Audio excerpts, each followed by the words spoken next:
Bienvenue sur notre chaîne YouTube. Ici, nous décortiquons l'actualité, débattons des sujets politiques brûlants et analysons les grandes questions de société. Si vous cherchez un espace où les idées s'affrontent et où l'information est au cœur des discussions, vous êtes au bon endroit. Ne manquez rien.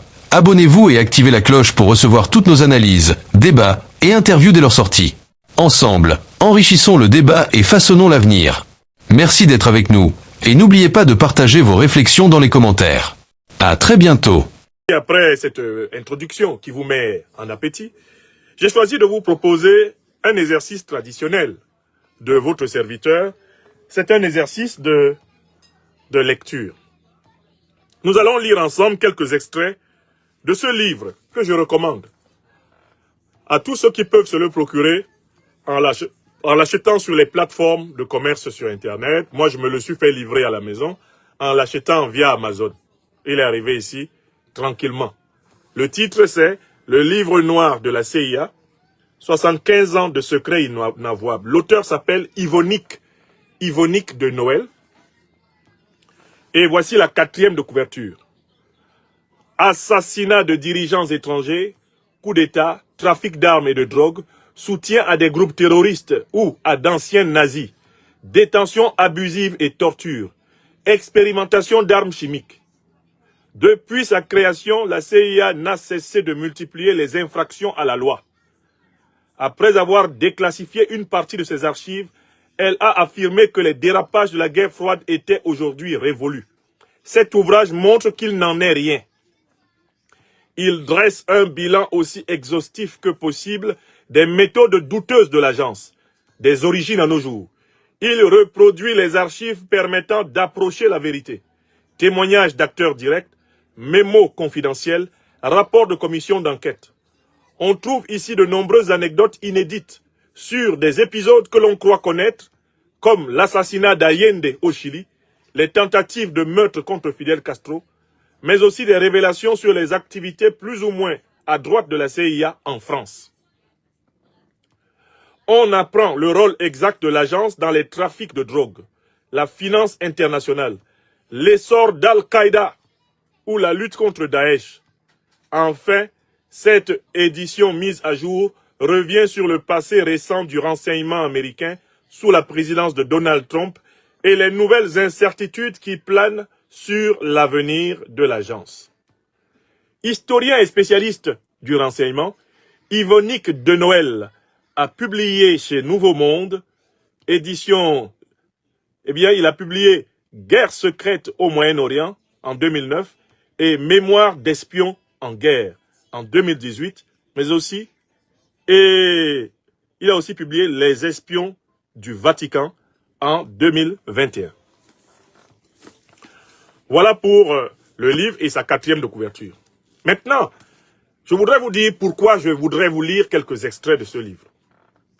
Parce que nous assistons à une grande actualité qui, comme je l'ai dit, est un tableau de classe pour le peuple africain. C'est l'actualité du Moyen-Orient, l'actualité en Syrie. L'autocrate de Syrie, Bachar el-Assad, bel et bien dictateur, il n'y a aucun doute là-dessus, a été renversé après une décennie de lutte. Il a été renversé par les groupes terroristes d'Al-Qaïda et de l'État islamique. Et désormais, c'est M. Al-Joulani, grand terroriste d'Al-Qaïda, qui était recherché avec une prime de 10 millions de dollars sur sa tête.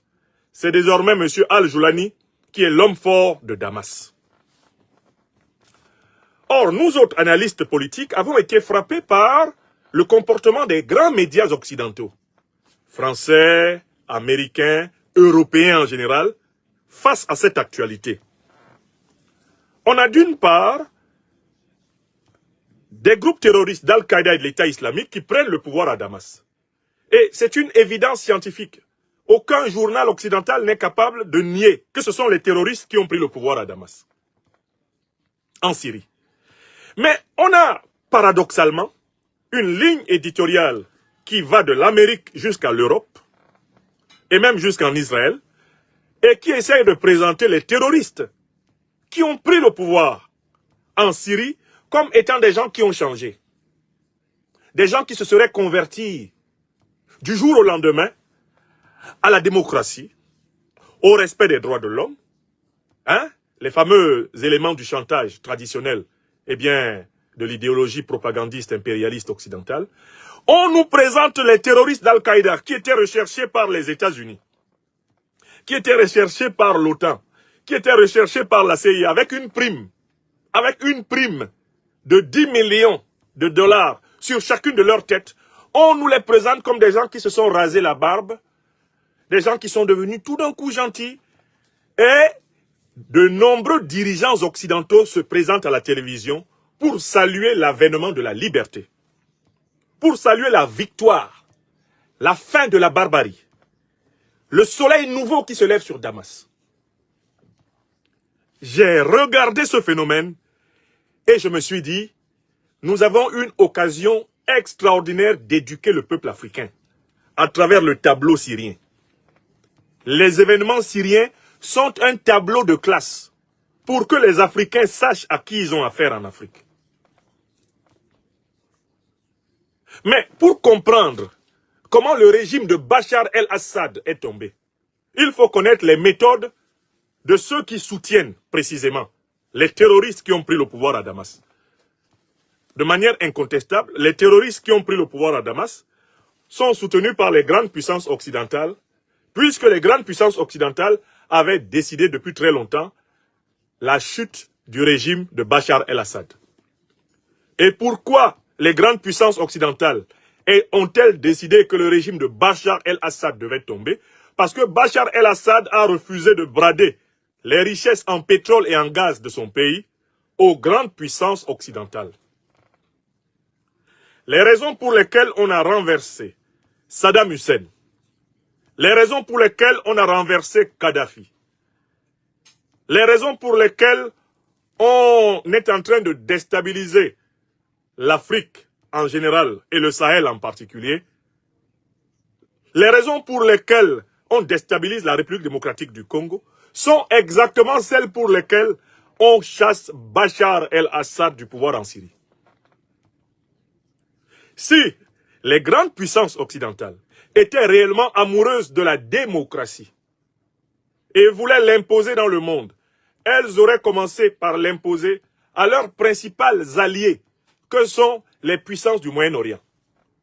L'Arabie Saoudite, le Qatar, le Koweït, les Émirats Arabes Unis, le Bahreïn, le Sultanat d'Oman, tous ces pays qui sont les grands alliés de l'OTAN auraient été forcés à se démocratiser si la préoccupation démocratique était l'axe de la politique internationale de l'Occident.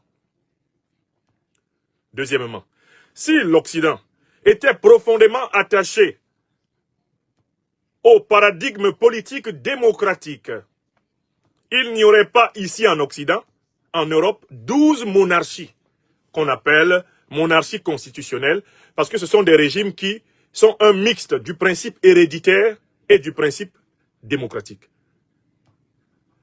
Le Royaume-Uni, avec le roi Charles, n'existerait plus si le principe démocratique était vraiment, absolument et entièrement un principe adopté par l'Occident. Le royaume de Norvège n'existerait plus. Le royaume du Danemark n'existerait plus. Le duché du Luxembourg n'existerait plus. La principauté de Monaco n'existerait plus. Le royaume d'Espagne n'existerait plus. Le royaume de Belgique n'existerait plus. Le royaume des Pays-Bas n'existerait plus. Le royaume de Suède n'existerait plus. La principauté de Liechtenstein n'existerait plus. Voilà déjà deux cas où des pays qui sont étroitement liés aux grandes puissances occidentales et qui sont même des pays occidentaux ne pratiquent pas complètement le principe démocratique. Oui, il y a 12 rois en Europe. Et ils reçoivent le pouvoir par la voie héréditaire. 12, ils sont 12 ici en Europe. Et certains de ces rois sont des rois de pays qui sont membres de l'OTAN. Et qui prétendent prêcher la démocratie dans le monde. Oui, on doit poser la question au roi des Belges. On peut poser cette question au roi d'Angleterre. On peut poser cette question au roi du Danemark. Êtes-vous vraiment sérieux? quand vous prétendez faire partie d'une coalition qui prêche la démocratie dans le monde, alors que vous n'êtes pas élu. On peut poser à toute la coalition politique occidentale la question suivante. Êtes-vous vraiment sérieux lorsque vous prétendez prêcher la démocratie dans le monde, alors que vos principaux alliés au Moyen-Orient, l'Arabie Saoudite, le Qatar, le Bahreïn, les Émirats Arabes Unis, le Sultanat d'Oman, etc., ne sont pas des démocraties? Pour formuler cette question en langue africaine ordinaire, mais est-ce que vous prenez les Africains pour des mourous, des boubazos? Vous prenez les Africains pour des mboutoukous? Vous prenez les Africains pour des dungurus? Vous prenez les Africains pour des kengematoy? Vous prenez les Africains pour des nyata? Vous gaoutisez les Africains en prétendant que votre politique africaine est mue par les nobles valeurs de la démocratie et des droits de l'homme. Vous prétendez en réalité que les Africains n'ont pas la connaissance de la réalité des régimes qui constituent l'Occident, d'une part, et d'autre part des régimes qui sont les alliés profonds de la grande coalition occidentale de l'OTAN. Or, les Africains le savent. Au marché de Douala, Nouvelle actuellement, ceux qui m'écoutent savent qu'il y a 12 monarchies en Europe. 12 rois. Et ils ne sont pas élus. À l'instant, ceux qui m'écoutent à Poto, à Brazzaville, ils savent qu'il y a 12 rois ici en Europe. Et ils ne sont pas élus. Ceux qui m'écoutent à Badalabougou, à Bamako, ils savent qu'il y a 12 rois en Europe. Et que la grande coalition européenne soutient des monarchies du Moyen-Orient où il n'y a pas de démocratie. Ils savent que l'Arabie Saoudite, là, c'est pas une démocratie. Le Qatar, c'est pas une démocratie. Les Émirats Arabes Unis, c'est pas une démocratie. Le Bahreïn, c'est pas une démocratie. Le Sultanat d'Oman, wallahi, c'est pas une démocratie. Mais tous ces gens-là sont les principaux alliés des pays de l'OTAN.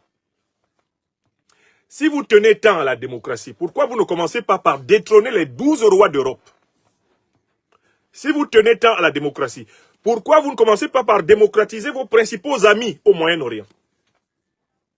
Si vous tenez tant à la démocratie, mais pourquoi vous n'acceptez pas qu'on juge les crimes de guerre et les crimes contre l'humanité que vous avez commis, puisque vous prétendez être les grands défenseurs mondiaux des droits de l'homme? Peut-on punir des puissances dans ce monde pour mépris des droits de l'homme en ne punissant pas la puissance qui a lancé 2 bombes atomiques sur Hiroshima et Nagasaki, massacrant des centaines de milliers d'êtres humains innocents? Peut-on parler de Cour pénale internationale au sens véritable du terme si on ne peut pas y juger les citoyens occidentaux? Est-ce que c'est une Cour pénale internationale? Peut-on parler de Cour pénale internationale lorsque le criminel Benjamin Netanyahou, qui vient de massacrer plus de 50 000 Palestiniens, sous nos yeux, nous tous on a vu, Netanyahou massacrer plus de 50 000 Palestiniens. Netanyahou est l'objet d'un mandat d'arrêt international, de la Cour pénale internationale. Mais pourtant, le président français lui a garanti l'immunité. L'immunité. Le même qui demande que moi, on me condamne à Rouen. Parce que les Africains m'ont aidé là. Parce que les Africains m'ont aidé à traverser sa persécution. Le même dit que si le criminel Benjamin Netanyahou vient en France, on ne l'arrêtera pas. Parce que ce qu'il a fait là en Palestine ne mérite pas qu'on l'arrête. Et c'est pour ça que Guy Marius Sagna a dit au président Macron, mais vous ne pouvez pas venir à Dakar pleurer les près de 400 soldats africains massacrés par l'armée française, si vous n'êtes même pas capable de condamner ce qui s'est passé sous nos propres yeux. Le massacre de plus de 50 000 Palestiniens par Israël sous la gouvernance de Bibi Netanyahou. Vous voyez, Netanyahou a l'immunité. Il a tué plus de 50 000 êtres humains. Mais moi, qui n'ai rien fait, qui n'ai pas détourné un denier d'argent public français, qui n'ait volé l'argent de personne, M. Macron instrumentalise une substitut du procureur à Rouen pour me menacer de 6 mois d'emprisonnement avec sursis et de m'arracher 31 000 € d'amende. Je rappelle que les Africains s'étaient cotisés, ils m'ont donné 34 000 €. M. Macron demande à une substitut de procureur de dire qu'on doit arracher 31 000 € de ce que les Africains m'ont donné. Alors que lui, il m'avait privé de 3 mois de salaire, soit environ 14 000 €. Les Africains m'aident à faire face à la persécution. Macron dit à un substitut du procureur, allez arracher à Niamsi l'argent que les Africains lui ont donné et mettez-le dans les caisses de l'État français. Mais Benjamin Netanyahou, qui vient de tuer plus de 50 000 Palestiniens, laissez-le passer. Moi, je vous pose la question. Mais comment peut-on penser que les Africains de ce temps ne sont pas au courant de toutes ces contradictions? Comment peut-on croire que les Africains ne sont pas au courant de toutes ces contradictions et que les Africains ne se rendent pas compte du discrédit politique de l'Occident? Nous avons tellement d'exemples. Donc, pour comprendre ce qui s'est passé en Syrie, je reviens à ça.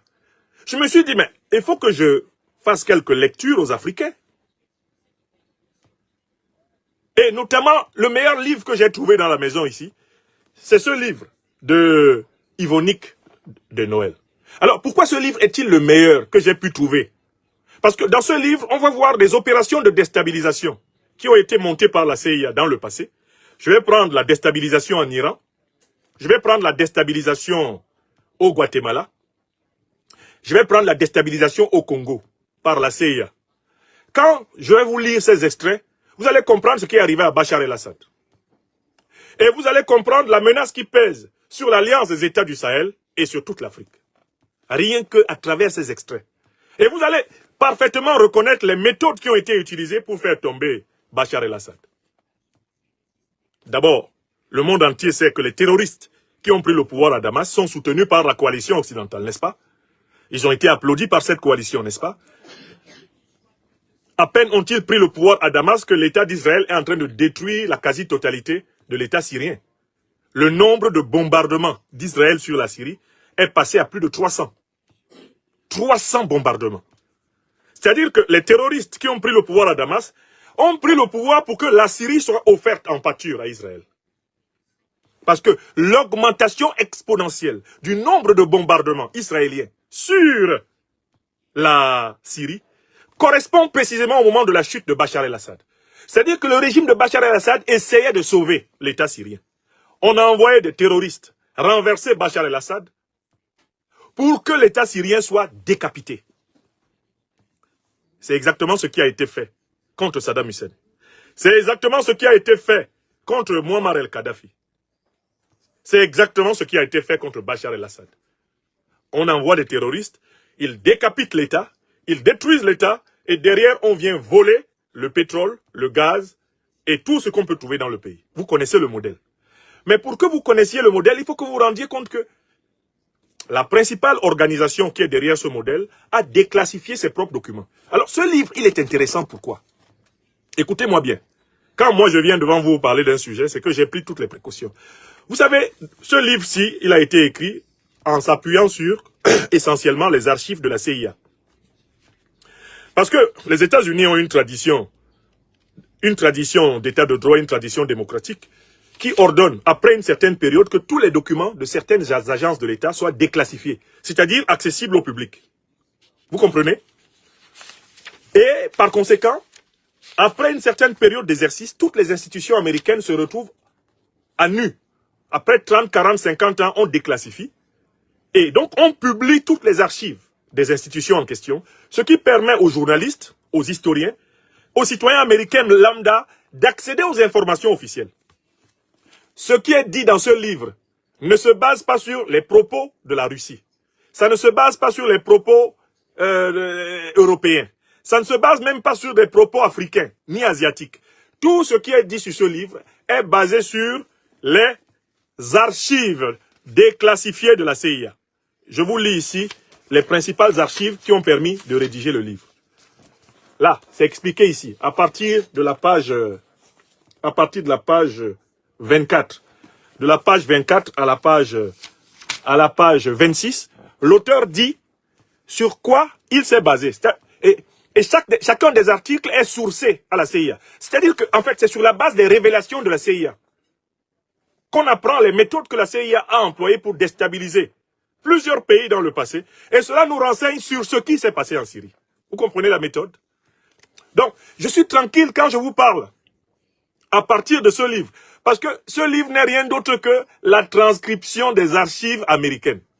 Allez, même les États-Unis d'Amérique ne peuvent pas m'accuser de, je ne sais pas, la haine, l'hostilité. Non, c'est un livre basé sur ce que les autorités américaines ont accepté de publier. Quels sont les éléments? Les archives utilisées dans cette enquête sont de plusieurs origines. 1. Archives de la CIA. Il s'agit en premier lieu de mémos et notes internes de la CIA, couvrant pour l'essentiel les années 1950 à 1970. La majeure partie a été déclassifiée sous la pression d'historiens américains regroupés au sein du National Security Archive Project de l'Université George Washington. Et l'auteur donne le lien. Ce groupe d'historiens mène depuis plusieurs années une véritable guérilla juridique contre la CIA qui permet régulièrement d'obtenir de nouvelles archives. Ces dossiers sont toutefois censurés par la CIA. La plupart des noms et certains éléments opératoires sensibles sont donc noircis. Ils sont de surcroît d'un accès souvent difficile par leur foisonnement, ce qui explique que nous en avons en général retenu de brefs extraits significatifs. Des archives plus récentes et non censurées sont issues de fuites auprès de journalistes d'investigation. Un deuxième groupe d'archives provient du service historique de la CIA, qui produit des rapports de synthèse sur diverses opérations à des fins de formation interne. Elles ne sont pas publiées à l'extérieur avant de longues décennies, mais leur large diffusion au sein de l'agence peut expliquer que certaines se retrouvent finalement aux mains de journalistes. Voilà la première source. Donc ce que je vous dis là, c'est ce que la CIA a accepté de publier. Je ne vous dis rien que la CIA n'a pas... C'est-à-dire que ce que je vous dis est autorisé par les États-Unis d'Amérique. La grande puissance de l'Occident, c'est elle-même qui a publié. Toutes les 30-40 ans, elle déclassifie. Et c'est comme ça qu'on apprend ce qu'ils ont fait avant. Est-ce que vous comprenez? Deuxième source. Les rapports de commissions d'enquête ou d'investigation menés par des institutions étrangères. Les premières commissions d'enquête sur la CIA datent des années 70. Le rapport de la commission Church 1975 est issu d'une enquête de 14 membres du Congrès, suite au scandale du Watergate, mais dont les investigations se sont étendues aux opérations secrètes de la CIA à l'étranger. La commission Rockefeller est mise en place par le président Gerald Ford suite aux révélations par le journalisme Seymour Hersh selon lesquelles la CIA avait espionné les activistes américains pendant la guerre du Vietnam. Il y a aussi la commission sénatoriale Brown-Kerry en 1992 qui a enquêté sur la faillite frauduleuse de la banque BCCI. D'autres enquêtes citées ici ont été menées par ou pour le compte de la justice américaine, tel le rapport Ryan sur la protection de Klaus Barbie, vous savez, le nazi qui était protégé par les États-Unis. Parmi les enquêtes étrangères sur les agissements de la CIA, nous en avons retenu deux particulièrement crédibles. Celle du gouvernement néerlandais, gouvernement hollandais, sur les événements de Bosnie dans les années 90 et celle du Conseil de l'Europe sur les prisons clandestines de la CIA en Europe, rédigée par Dick Marty. Donc, vous pouvez être tranquille pour partager cette conférence parce que cette conférence ne vous lit que des extraits de rapports officiellement autorisés, soit par les États-Unis, soit par des pays européens. Il n'y a aucun rapport ici qui a été écrit par des dirigeants russes, par des dirigeants chinois, par des dirigeants africains, même pas par des institutions ou des chercheurs. Tout ce qui est écrit dans ce livre est issu des archives officielles américaines et européennes. Vous comprenez? Et ceci est une application d'une technique dont je vous ai souvent parlé, l'art de manger notre piment dans leur propre bouche. Est-ce que vous comprenez? Donc quand vous avez un livre comme celui-ci, vous avez une mine d'or dans le combat médiatico-politique face à la propagande, à l'idéologie impérialiste occidentale. C'est que vous possédez des informations occidentalement incontestables qui vous permettent de contester les prétentions impérialistes, néocolonialistes, le droit de l'homisme et le démocratisme dont on nous rebat les oreilles. Quand vous avez un ouvrage comme celui-ci, vous êtes serein. Vous êtes serein. N'achetez que des livres qui sont sourcés. N'achetez que des livres qui vous donnent les moyens de prouver ce que vous allez dire. Et moi, j'aime des livres comme celui-ci. Des livres sourcés. Des livres qui me donnent les moyens de prouver ce que je dis. Et voilà pourquoi les Africains m'ont appelé le docteur des preuves. Et m'ont offert ce chapeau que vous connaissez, cette casquette que vous connaissez très bien. Hein, et que je porte donc maintenant. Hein, le docteur des preuves. Est-ce que c'est clair pour tout le monde? Maintenant donc, je vais vous lire quelques extraits. Et n'oubliez pas, tout ça, c'est pour vous aider à comprendre ce qui est arrivé en Syrie. Et tout ça, c'est pour vous aider à comprendre ce qu'on essaye de nous faire en Afrique. Ce qu'on essaye de faire contre le Sahel. Le docteur des preuves est au travail. Vous avez compris? Alors partagez massivement cette émission. Nul n'a le droit de la garder pour lui tout seul. C'est pas possible.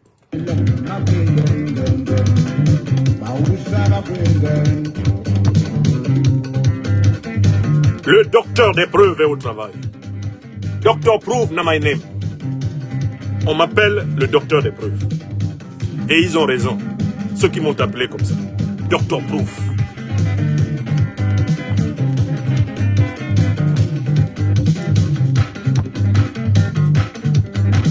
On va commencer avec le premier extrait.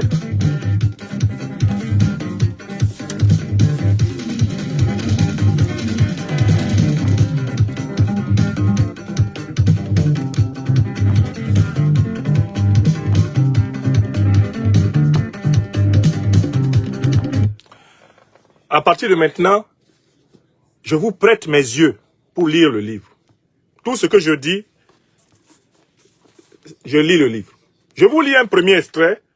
C'est l'extrait du chapitre 2, intitulé « Quand l'Amérique protégeait des criminels de guerre nazis ».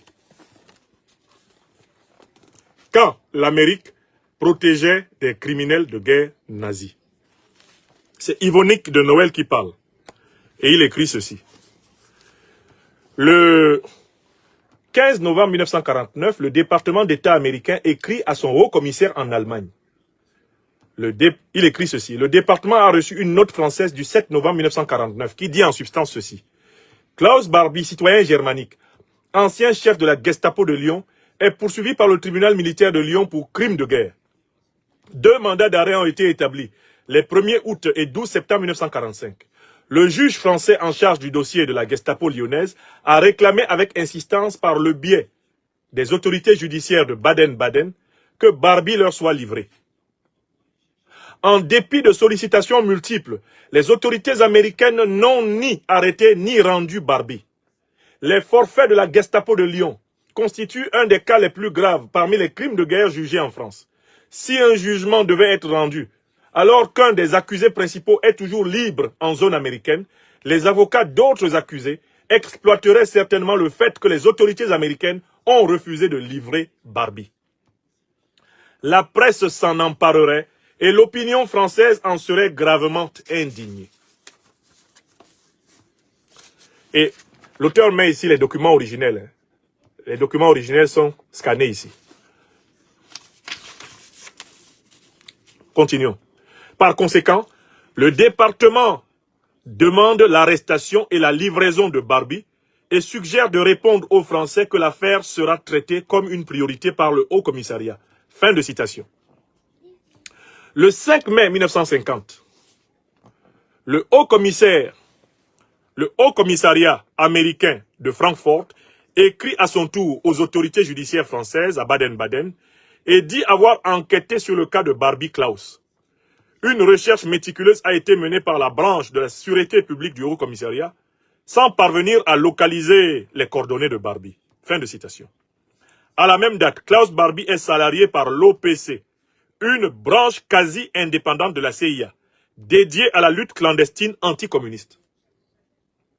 Sous les ordres de Frank Wisner, elle se fondera à partir de 1952 dans la direction des opérations de la CIA. Tout le monde a compris que Klaus Barbie était un agent de la CIA. Bon. On a du mal à comprendre que dès 1945, l'armée et les services de renseignement américains ont recruté sans état d'âme d'anciens criminels nazis. L'équation est pourtant fort simple à l'époque. les États-Unis viennent de battre les nazis avec l'aide des soviétiques, ils ont désormais pour projet de battre les soviétiques avec l'aide d'anciens nazis. Qui, mieux que ces derniers, souvent sans emploi ni ressources, dans un pays dévasté, cumule une solide expérience professionnelle du renseignement et un anticommunisme farouche? Aux yeux d'officiers américains, ne parlant pas allemand, ignorant l'histoire européenne et ne sachant pas par quel bout prendre le nouvel empire soviétique, ces hommes si propres et si courtois offrent une chance à ne pas laisser passer. Certes, le président Truman a posé en 1945 des limites à ce type de recrutement, sans rejeter a priori les encartés du parti nazi, qui n'étaient pas forcément tous des militants. Il faut écarter les grands criminels de guerre, avait dit Truman. Un tel flou laisse toute latitude aux hommes du terrain dans leur recrutement. Dès la fin de la guerre, les instructions présidentielles permettent la mise en place du projet Paperclip, qui consiste à récupérer nombre de scientifiques, comme Einstein, et ingénieurs allemands pour les mettre au service des États-Unis. Dans la guerre froide qui s'annonce entre les deux grandes puissances, il n'est pas question de laisser au service des Russes ces cerveaux qui ont porté l'Allemagne aux avant-postes de la recherche en matière de missiles. Une opération de grande audace encore est l'enrôlement du général Reinhard Gehlen, ancien dirigeant de l'Abwehr, c'est-à-dire des services secrets de l'armée allemande, à la tête d'un réseau de bons Allemands, entre guillemets, restés en RDA et prêts à y espionner les Russes. Malgré les réticences de plusieurs officiers qui ont combattu les nazis, la CIA prend en charge, dès juillet 1949, le réseau Gehlen, autour duquel va se constituer le nouveau service secret de la toute jeune République fédérale allemande, le BND, le Bundesnachrichtendienst. Le seul problème que n'ont pas anticipé les têtes pensantes de l'anglais, c'est-à-dire de la CIA, est que le réseau Gehlen était dès le départ pénétré par les Russes, ce qui entraînera quelques déconvenues lors de futures opérations clandestines. Mais c'est une autre histoire. Klaus Barbie est aux yeux de l'OPC, c'est-à-dire la CIA, un criminel de guerre de second ordre, comparé à Gehlen. Il est un nazi moyen. Il est le type même de ceux qui profitent indûment du système. Né à Bad Godesberg en 1913, le jeune Barbie a rejoint dès avril 1933 les jeunesses hitlériennes. En 1935, il est recruté par le SS au sein du service de sécurité SD, Sicherheitsdienst, affecté à la Gestapo. À partir de 1940, il devient sous-lieutenant affecté au renseignement. De 1940 à 1942, il est en poste à Amsterdam, chargé d'espionner les milieux intellectuels et les juifs. Il se signale déjà par ses brutalités anti-juives. En 1942, il est muté à Lyon, d'abord comme chef de la section renseignement de SS, avant de cumuler cet emploi avec la direction de la Gestapo. Surnommé le bourreau de Lyon, Barbie est célèbre pour avoir torturé et tué Jean Moulin, coordinateur de la résistance intérieure, mais aussi pour avoir organisé la première rafle de l'Union générale des Juifs de France en février 1943, ou encore pour le massacre de 41 enfants juifs réfugiés à Isieux, dans l'Ain, en avril 1944. À la fin de la guerre, il quitte Lyon en août 1944, avant la chute de la ville, et abandonne l'uniforme, se faisant passer pour un simple soldat. Prisonnier des Américains, il s'évade et rentre dans la clandestinité. Avec d'autres SS et d'anciens hauts gradés, il forme un groupe d'entraide clandestin, la Kameradenschaft, qui délivre de faux papiers aux anciens SS. En février 1947, presque tout le réseau est arrêté. Barbie s'échappe de justesse. En avril, il retrouve par hasard un ancien officier de l'Abwehr, Joseph Merck, avec qui il a travaillé à Dijon. Merck anime un réseau d'informateurs pour le compte officiel du CIC, le compte espionnage militaire américain. En réalité, le réseau est vite contrôlé par l'OPC, branche de la CIA. Barbie rejoint ce réseau et avoue son passé à l'officier traitant du CIC, qui rédige à son sujet un rapport favorable, le présentant comme un homme honnête, entre guillemets, à la fois intellectuellement et personnellement, maître de lui et ne connaissant pas la peur. Il est fortement anticommuniste, c'est un nazi idéaliste dont les idées ont été trahies par les nazis au pouvoir, dit l'officier américain. Barbie est désormais un homme de l'OPC, il devient ainsi intouchable. Des officiers du contre-espionnage militaire vont bien s'apercevoir qu'il figure illégalement sur leur liste d'agents, mais son officier traitant le défend, expliquant qu'il est indispensable à leur activité. Début 1949, son réseau est dissous et Barbie est directement intégré au contre-espionnage. Le CIC réclame encore son renvoi en 1949, c'est refusé. Seule l'assistance de la justice française, non, l'insistance de la justice française va le contraindre à interrompre une carrière si brillamment relancée. Comme on l'a vu, l'armée informe faussement le Haut-Commissariat en Allemagne qu'elle ne sait pas où est Barbie, d'où la réponse faite aux Français en mai 50, qui refusent d'y croire et commencent à perdre patience. Les risques deviennent trop élevés. Il suffirait que le SDES localise Barbie, le capture et l'interroge pour que des têtes tombent. Barbie est donc exfiltré vers l'Amérique du Sud en janvier 51. Il s'installe en Bolivie, où il entame une vie en apparence paisible d'homme d'affaires. En réalité, il fait partie d'un réseau d'anciens nazis qui s'étend sur toute l'Amérique latine. Leurs activités ne sont pas toutes documentées.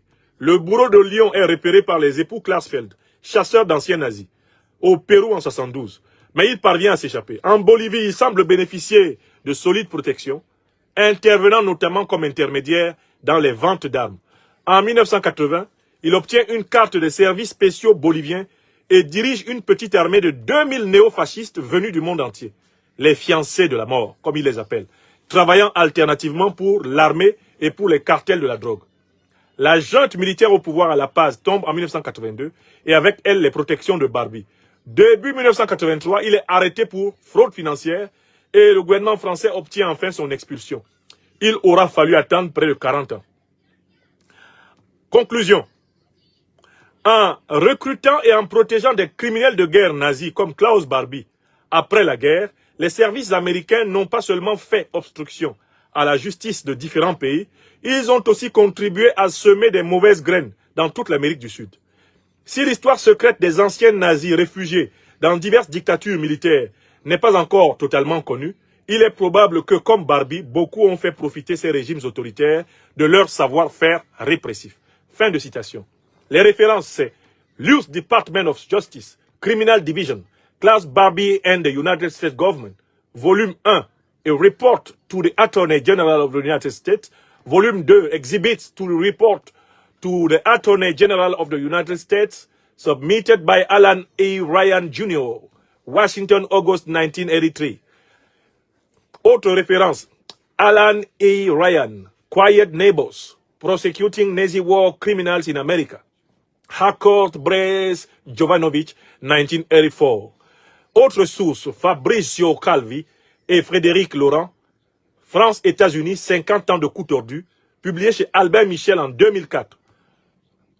Dernière source citée, Magnus Linklater, Isabel Hilton and Neil Hutcherson. The Nazi Legacy, Klaus Barbie and the International Fascist Connection. Holt, Reinhardt and Winston, 1984. Voilà le premier extrait que je voulais vous lire. Qu'est-ce que nous apprenons là? Nous apprenons là que les services secrets américains ont recyclé à large brassée les criminels nazis qui ont perpétré l'Holocauste en Europe. Voilà ce qu'on apprend. Ceci nous permet de comprendre pourquoi ils soutiennent un terroriste criminel à Damas en Syrie. Oui ou non? Là, nous, Africains, cela nous permet de réfléchir. Cela nous permet de réfléchir. Non, cette édition est en français, mais il y a des extraits en anglais. Comme par exemple, les sources, là, elles sont citées en anglais.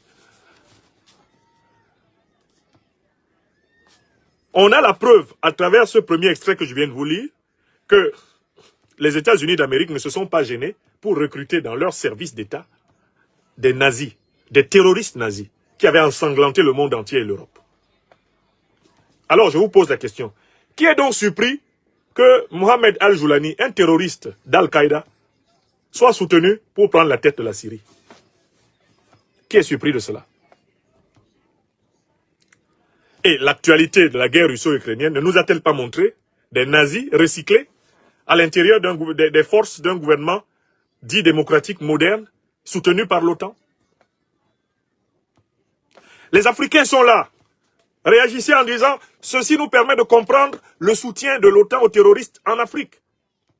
Parce que s'ils ont pu soutenir les terroristes en Europe, s'ils ont pu trouver de la place à des terroristes nazis dans les renseignements généraux américains, on comprend mieux pourquoi ça leur est facile d'attaquer Kadhafi en Afrique avec Al-Qaïda et l'État islamique et d'utiliser Al-Qaïda et l'État islamique pour attaquer le Sahel, attaquer jusqu'au Mozambique.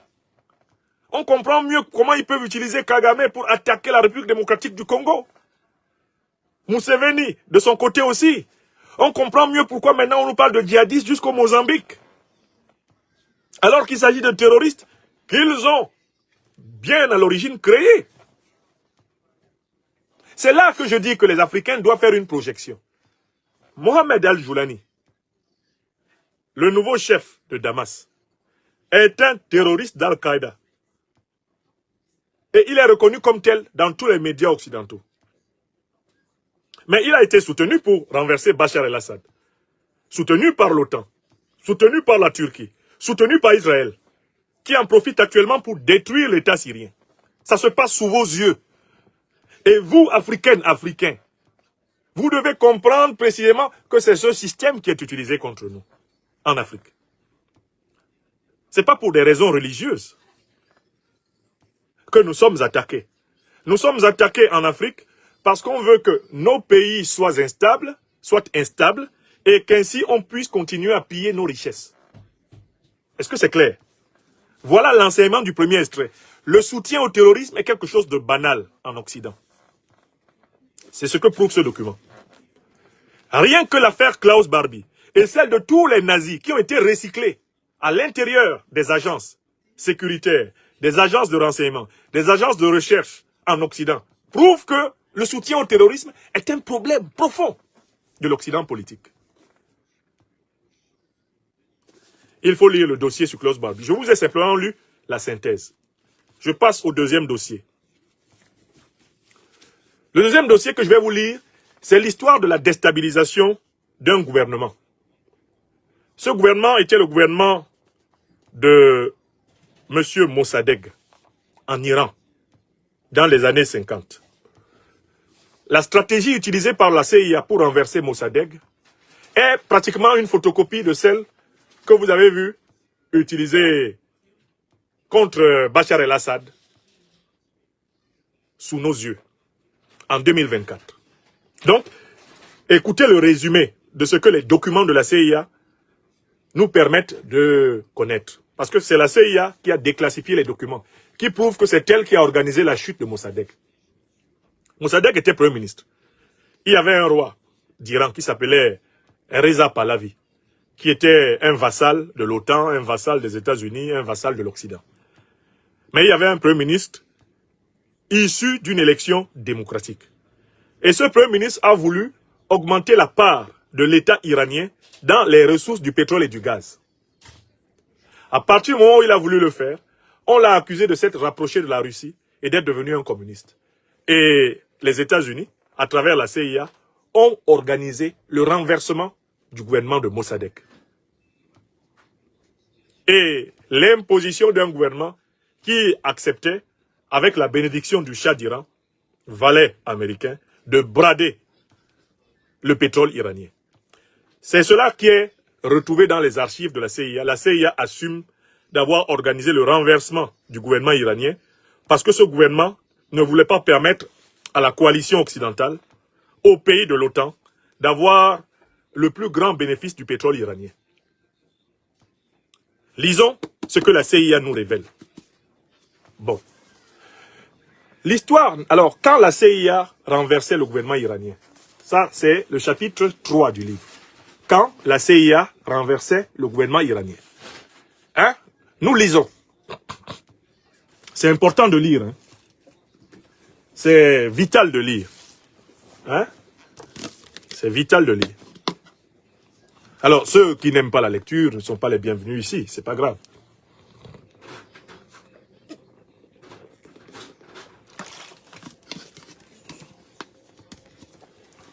Bon.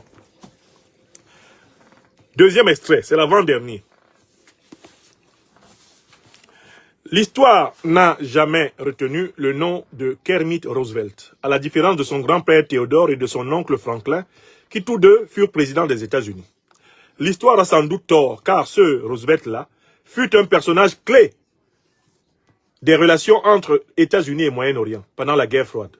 Homme clé de la CIA, avant de rejoindre l'industrie pétrolière, intime de bien des princes arabes, Kermit a tiré nombre de ficelles dans le grand jeu moyen-oriental. En 1952, il contribue discrètement au renversement du roi Farouk d'Égypte par une junte militaire, dont émergera vite le nationaliste Nasser. Ce dernier, à ses débuts, accepte volontiers les fonds américains et les conseils de Kermit avant de s'élever contre les puissances occidentales. Mais c'est en Iran que Roosevelt réalise ce qui passe pour son coup de maître en 1953. À l'époque, l'Iran est placé sous la férule hésitante du jeune Shah Reza Pahlavi, qui a été porté au pouvoir par des alliés pendant la guerre, en remplacement de son père pro-allemand. La Grande-Bretagne exerce alors un contrôle total de l'exploitation pétrolière dans la région sud du pays à travers l'Anglo-Iranian Oil Company, AOIC. Celle-ci paye les salaires des employés, la location des terrains et des taxes, mais l'essentiel du revenu pétrolier rentre dans ses caisses. Elle touche environ 10 fois ce qu'elle paye aux Iraniens. Ça vous rappelle quelque chose? Est-ce que vous savez que le pétrole iranien, là, la Grande-Bretagne gagnait 10 fois plus dedans? 10 fois plus. Vous allez dans le pays des gens, vous extrayez le pétrole, vous prenez 10 fois plus que le pays. C'est-à-dire que si le pays a 10 euros, vous avez 100 euros. Si le pays a 100 euros, vous avez 1000 euros. Si le pays a 1 million de CFA, vous avez 10 millions de CFA.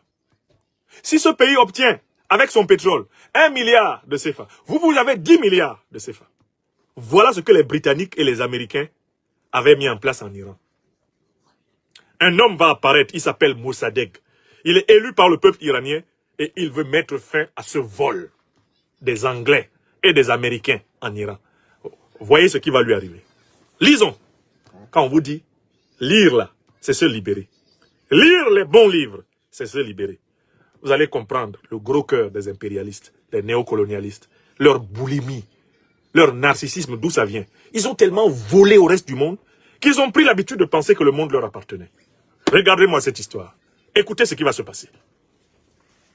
Écoutez. Dès 1948, un groupe de spéculateurs américains, Overseas Consultants, s'est intéressé à l'Iran et au potentiel inexploité de la région sud. De manière fort intéressante, leur conseil juridique est à l'époque un certain Allen Dulles, membre du cabinet d'avocats Sullivan & Cromwell et futur patron de la CIA. Au début des années 50, les mouvements nationalistes iraniens contestent au sein du Parlement la répartition de la manne pétrolière et le Premier ministre pro-britannique finit par être exécuté le 7 mars 1951. Il est remplacé par le leader nationaliste Mohamed Mossadegh, qui nationalise aussitôt l'Anglo-Iranian Oil Company, AOIC. Il nationalise. Les Anglais, furieux, essayent alors de le déstabiliser et provoquent un embargo sur les exportations de pétrole qui prive le pays de ressources. Pro-occidental, le Shah renvoie Mossadegh, mais le Parlement le réélit aussitôt. Vous avez compris? On continue. Considérablement affaibli par la Seconde Guerre mondiale et dirigé par un leader charismatique mais vieillissant, en la personne de Winston Churchill, la Grande-Bretagne a bien conscience qu'elle ne dominera pas seule la situation et fait appel à son allié américain. Eisenhower, fraîchement élu, se montre plus favorable que son prédécesseur à une action clandestine pour renverser Mossadegh, non aligné, donc suspect de sympathie communiste. Le projet Ajax, élaboré par la CIA, prévoit un renversement quasi légal de Mossadegh par une manipulation de l'opinion publique et du Parlement. Lorsque le mécontentement envers Mossadegh arriverait à son point culminant, le Shah devrait renvoyer son Premier ministre et sa décision serait aussitôt renforcée par des manifestations de rue spontanées, entre guillemets. Mossadegh serait ensuite remplacé par un général pro-occidental. En réalité, rien ne se passe vraiment comme prévu. Le Shah se montre extrêmement timoré et anxieux. Il tergiverse longtemps avant d'accepter le plan, malgré les assurances de l'émissaire américain. Pour l'anecdote, l'émissaire américain, c'est le général Norman Schwarzkopf, père du commandant en chef des forces américaines pendant la première guerre du Golfe en 1991. De son côté, Mossadegh aggrave son cas en ouvrant des pourparlers commerciaux avec les soviétiques pour compenser l'embargo britannique. ce qui fait clairement de lui un pro-communiste aux yeux du gouvernement américain. Il faut savoir qu'au XXe siècle, être pro-communiste pour le bloc de l'Ouest, ça voulait dire être mort. Bon. À Téhéran, les hommes de main israéliens de Kermit Roosevelt restent les bras croisés le jour du début programmé de l'opération et demandent 5 millions de dollars pour exécuter le plan. Il faut les réclamer en urgence au siège de la CIA. Pendant ce temps, Mossadegh a vent du complot et organise sa riposte en mobilisant ses partisans. De son côté, après avoir renvoyé son premier ministre, le Shah d'Iran s'enfuit courageusement en Italie, où il tombe nez à nez dans un hôtel romain avec Allen Dulles. Après plusieurs jours d'émeutes et de contre-émeutes à Téhéran, la CIA décide d'arrêter les frais, considérant que l'opération est un échec. Mais sur place, Kermit Roosevelt parvient à mobiliser suffisamment d'émeutiers grassement payés et de fractions de l'armée pour renverser la vapeur. Le document qui suit minore quelque peu ces cafouillages, cependant il constitue une source incomparable, car il s'agit d'une histoire officielle, rédigée à chaud après les événements par le service historique de la CIA à usage interne, à l'aide des archives et témoignages des acteurs. Longtemps tenu au secret, il permet d'analyser le tournant majeur que fut le coup d'État de 1953, ainsi que ses répercussions. C'est la première fois que les États-Unis, au nom de la lutte contre le communisme et en contradiction avec leur politique, choisissent de renverser directement et quasi ouvertement le gouvernement légitime d'un pays étranger, influant radicalement son histoire. À Washington, l'opération Ajax est perçue comme un grand succès qui donne à la CIA une réputation d'invincibilité et l'envie de recommencer en d'autres points chauds du globe.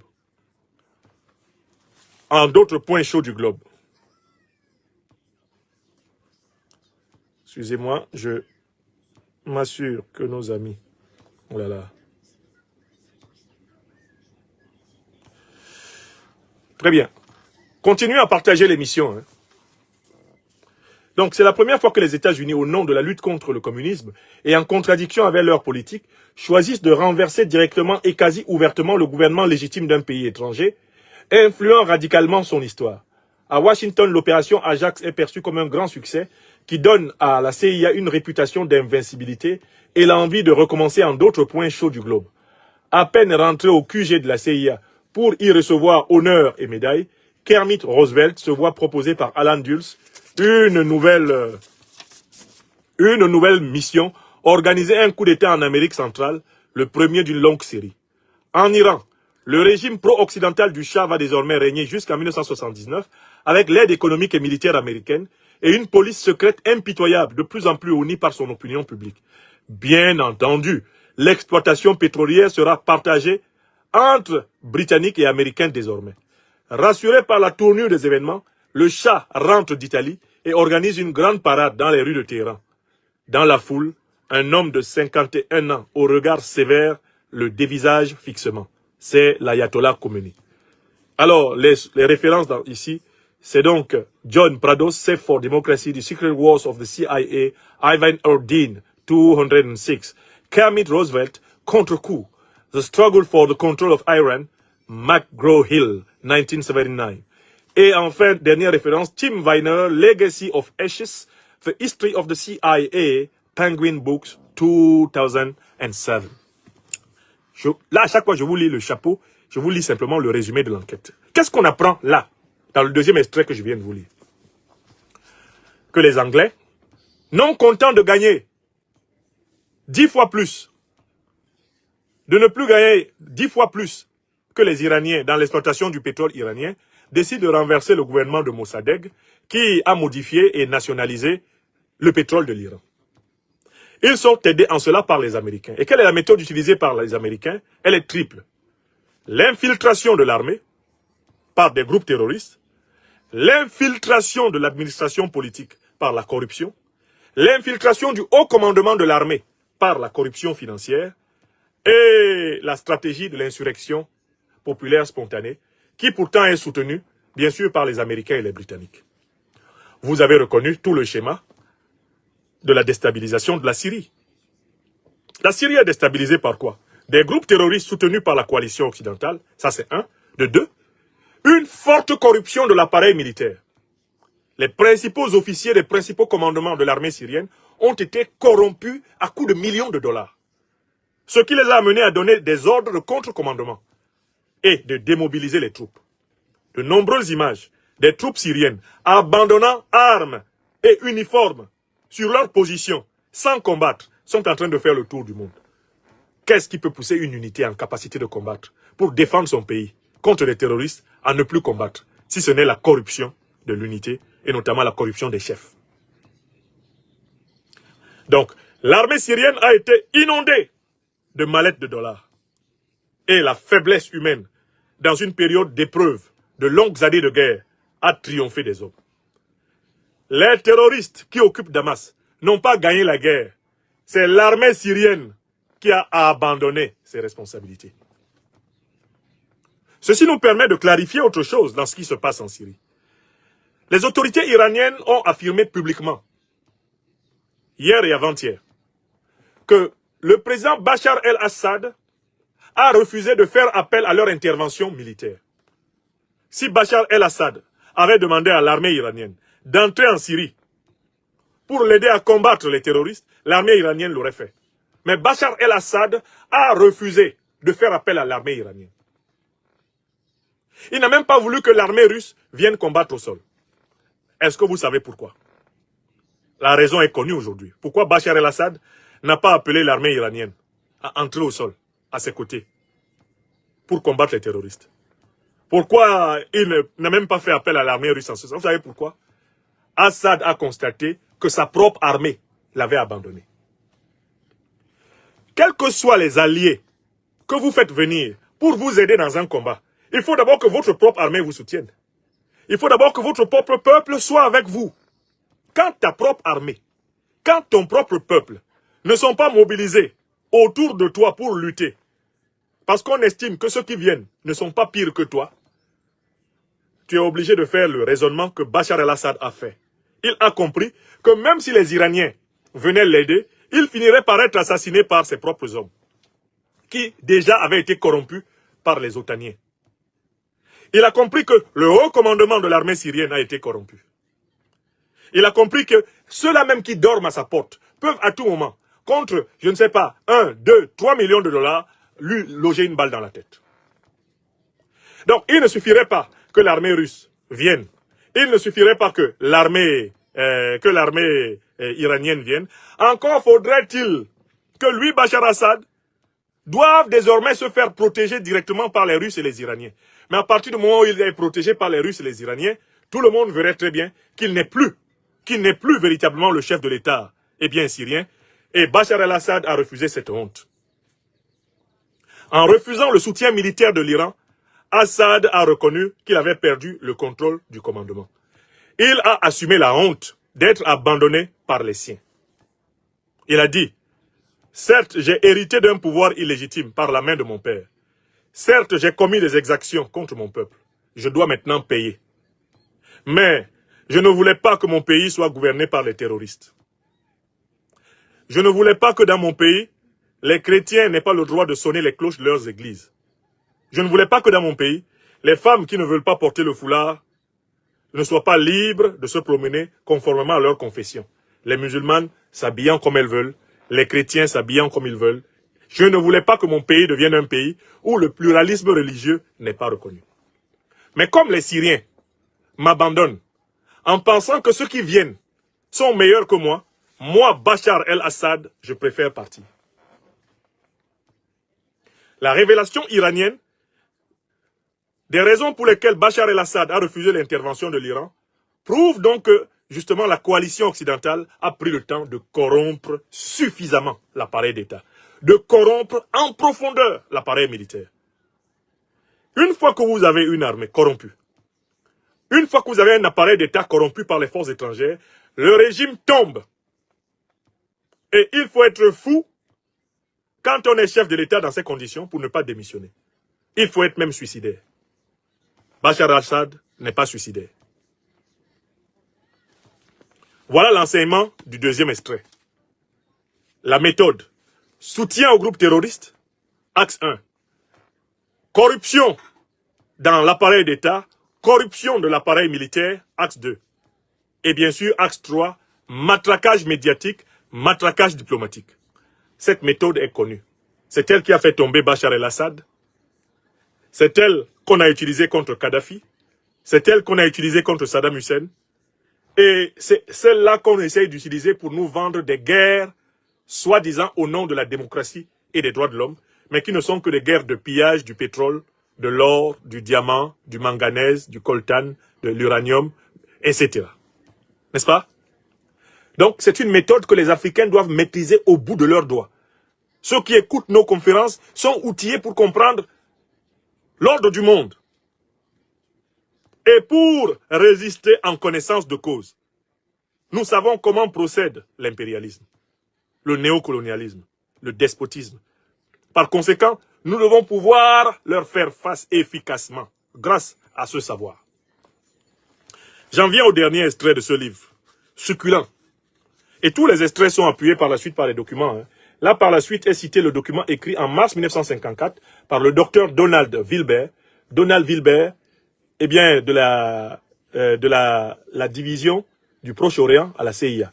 C'est lui qui va décrire la stratégie que la CIA a utilisée pour renverser le gouvernement Mossadegh. C'est un chapitre lumineux qui va, là, notamment de la page 48 à la page 56 du livre. Ceux qui auront le livre, vous pourrez lire le détail.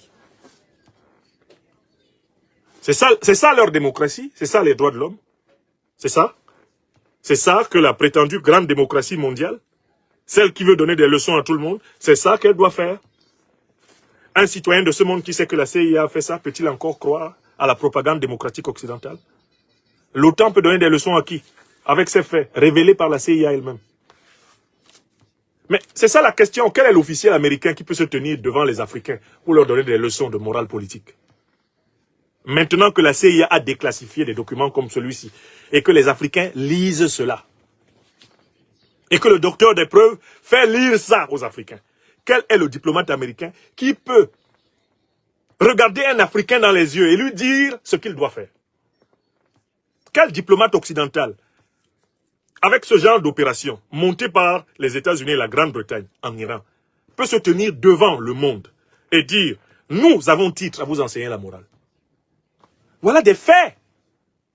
Et c'est avec ça qu'on doit éduquer les jeunes générations. Les contradictions entre les principes affirmés et les pratiques abominables. Alors, j'aurais pu vous prendre le cas du Guatemala. Oui, je vous ai parlé du cas du Guatemala. Non, je résiste à la... J'ai vraiment envie de vous lire le cas du Guatemala. C'est simplement, c'est 3 pages. Avant qu'on aille au Congo. Résumé sur le Guatemala. C'est très intéressant. Quand la CIA protégeait les éleveurs de bananes au Guatemala, là on va voir qu'ils ont fait une guerre pour renverser. Ils ont monté une insurrection pour renverser un président élu, juste pour sauver le cartel de la banane, qui était sous contrôle américain. On écoute. En mars 1951, le social-démocrate Jacobo Arbenz Guzman, un ancien révolutionnaire soutenu par l'armée et le Parti communiste, est élu président du Guatemala sur un programme de réforme agraire.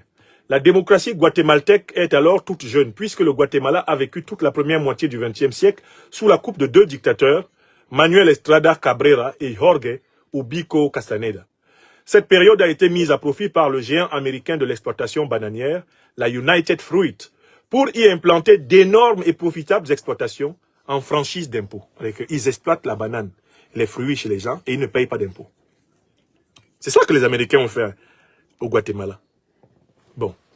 En 1944, une révolte populaire transforme le pays en démocratie, avec une constitution proche de celle des États-Unis. À l'époque, 70% des terres cultivables du pays appartiennent à moins de 2,5% de propriétaires. La plupart n'habitent même pas sur place. Dès son arrivée au pouvoir en 1951, Arbenz fait redistribuer des terres à 100 000 paysans, parmi les plus pauvres du pays. Malheureusement pour lui, sa réforme prévoit d'exproprier la United Fruit, plus gros propriétaire terrien du pays. Arbenz propose de racheter ses plantations avec ses lignes de chemin de fer et de télégraphie pour 600 000 $, soit leur valeur déclarée par la compagnie pour optimiser sa fiscalité. United Fruit dit que tout ce qu'elle possède au Guatemala, c'est 600 000 $. Arbenz dit, ok, je vous paye ça. Or, en fait, United Fruit avait déclaré que tous ces biens au Guatemala sont de 600 000 $ pour que l'impôt soit insignifiant. En effet, si vos biens dans un pays sont de 600 000 $, l'impôt que vous payez sera inférieur à celui que vous payeriez si vos biens dans ce pays étaient de 6 000 milliards de dollars. Même 1 milliard de dollars, vous payeriez plus. Donc, United Fruit, dans sa déclaration à l'État du Guatemala, dit que tous ces biens au Guatemala valent 600 000 $. Et le nouvel élu, Arbenz, dit, ça tombe bien, je vous rembourse vos 600 000 $ et tout ce que vous avez au Guatemala appartient désormais au peuple guatémaltèque. La suite. Écoutez ce qui va se passer. United Fruit déclare alors que leur vraie valeur tourne plus probablement autour de 16 millions de $. C'est-à-dire que quand l'État du Guatemala nationalise la United Fruit, là, les responsables de United Fruit viennent donner un nouveau chiffre de la valeur réelle, maintenant, de leur entreprise au Guatemala. Alors que pendant de longues années, ils disaient que tous leurs biens au Guatemala sont de 600 000 $. Quand on dit qu'on va nationaliser, ils disent non, c'était trompé, on avait mal calculé. Ce que nous possédons au Guatemala, c'est 16 millions de $. Hein? On peut faire ça? Écoutez la suite. Lisons. Lisons mielleux. Lire mielleux. Écoutons ce qui va se passer. La United Fruit n'est pas sans défense face à ce mauvais coup. Un des premiers directeurs du renseignement américain, le général Walter Bedell Smith, fait partie de son comité directeur. Le secrétaire d'État John Foster Dulles et son frère Allen Dulles, nouveau patron de la CIA, ont eu pour cliente la United Fruit lorsqu'ils exerçaient au sein du cabinet d'avocats Sullivan & Cromwell. Vous voyez? C'est eux qui ont négocié avec le dictateur Ubico Castaneda l'accord de 1935, très favorable à la United Fruit. Vous voyez comment le monde est petit chez eux? Un conflit d'intérêts permanent. Directeur de la CIA, ancien négociant pour les multinationales. Bon. En 1952, la CIA apprend que le Guatemala vient d'acquérir 2000 tonnes d'armes en Tchécoslovaquie. Le pays est alors soumis à un embargo américain sur les importations d'armes, qui lui laisse peu d'autres moyens pour s'approvisionner. C'est la preuve idéale qui manquait à la CIA pour convaincre le nouveau président Eisenhower que le Guatemala, troisième plus grand pays d'Amérique centrale, eh bien, constitue un danger imminent de contagion communiste dans l'arrière-cour des États-Unis. Vous avez entendu? Eisenhower autorise alors la CIA à déclencher le plan PB Success, destiné à renverser Arbenz. Alors, en quoi consiste le plan? J'ai souligné en lisant. Le plan consiste en la corruption d'officiers de l'armée, tract anti-Arbenz et traité d'alliance avec le Honduras et le Nicaragua. Tout cela prépare le terrain. Ça vous rappelle pas quelque chose? La méthode employée en Iran? Ça vous rappelle pas? La méthode employée en Syrie? Ça vous rappelle pas? On continue. Eh bien, l'homme clé de la guerre psychologique contre Arbenz est alors Everett Howard Hunt, que l'on retrouvera 20 ans plus tard comme un des faux plombiers du Watergate. Le 24 mai 1954, la marine américaine entame un blocus du Guatemala. Le 18 juin, un groupe de 150 à 200 mercenaires guatémaltèques, nicaraguayens et américains en provenance du Honduras, emmenés par le colonel Carlos Castillo Armas, franchit la frontière et marche sur la capitale. Ça vous rappelle pas El Joulani? Armé par la CIA, armé par les États-Unis, armé par l'Arabie Saoudite, armé par Israël, etc., qui marche sur Damas. C'est pas ça?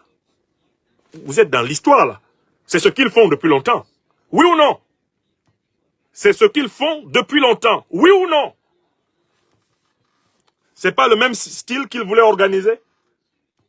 Soi-disant la descente d'une colonne jusqu'à Kona pour venir prendre Bamako, composé d'individus de même composition que Al-Joulani et tous les terroristes de Damas? Ça ne vous dit rien? Bon, on continue.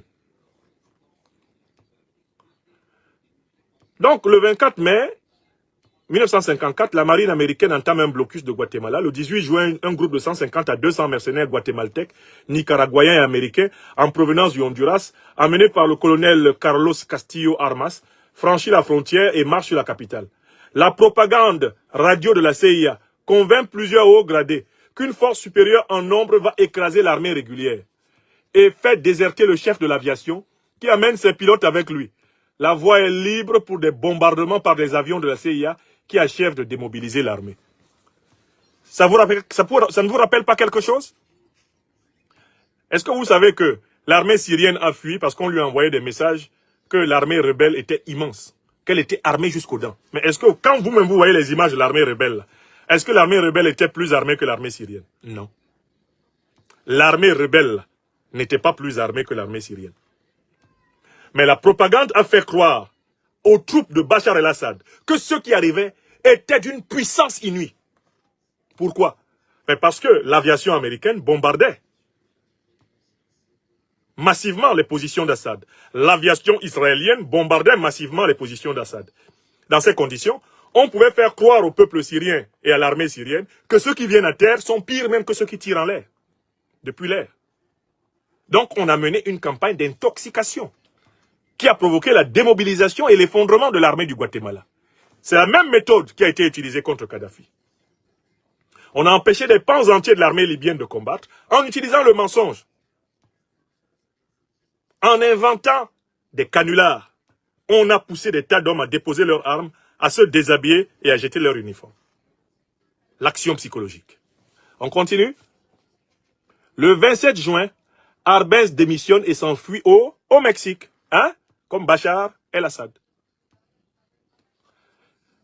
Armas est proclamé chef de l'État et met fin aussitôt aux réformes agraires, hein, comme Al-Joulani est pratiquement proclamé chef de l'État et livre la Syrie au bombardement israélien. C'est clair ou c'est pas clair? Et les puits de pétrole et les puits de gaz de Syrie vont être partagés par les alliés occidentaux d'Al-Joulani. Comme ils ont fait en Irak, comme ils ont fait en Libye. C'est ce qu'ils avaient déjà fait au Guatemala, l'Afrique des libertés. C'est une école. Nous lisons, nous comparons et nous comprenons. Lire pour comparer, comparer pour comprendre. C'est ça le travail du docteur des preuves. Bon. Le Guatemala est une sorte de bande d'annonce de toutes les opérations à venir en Amérique latine. L'opération PB Success se fonde sur une menace communiste imaginaire qui serait prête à déferler sur tout le continent.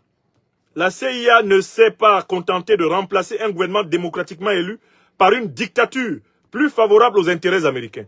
Elle a aussi assuré le service après-vente en apportant finances, logistique et savoir-faire aux dictateurs successifs du pays, les aidant à former leurs escadrons de la mort et réprimer une coriace guérilla.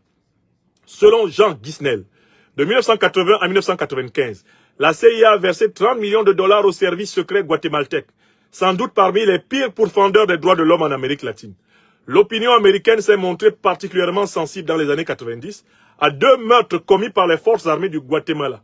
Michael Devin et Efrain Bamaka ont été tués au vu et au su d'un colonel, Roberto Alpirez, qui se trouve être, circonstance aggravante, un informateur rémunéré de la CIA, bien connu pour sa sauvagerie. Fin de citation.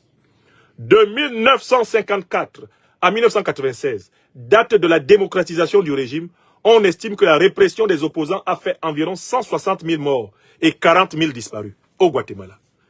Référence. Nick Coulater, Secret History, the CIA Classified Accounts of its Operations in Guatemala, 1952-1954, Stanford University Press, 1999. Jean Guisnel, La citadelle endormie, faillite de l'espionnage américain, Paris-Fayard, 2002. Voilà le deuxième extrait. La déstabilisation du Guatemala. On retrouve les mêmes stratégies. Financement de mercenaires, de terroristes. Deuxième élément, corruption de l'appareil d'État et de l'armée. Troisième élément, harcèlement médiatique et judiciaire. Et dans ces conditions, on obtient l'effondrement de l'appareil d'État, la chute du régime, et systématiquement le motif est lequel? Il s'est permis de nationaliser l'exploitation des fruits du Guatemala. Il s'est permis de rendre au peuple guatémaltèque sa richesse. C'est pour ça qu'on l'a chassé. Ça ne vous dit rien?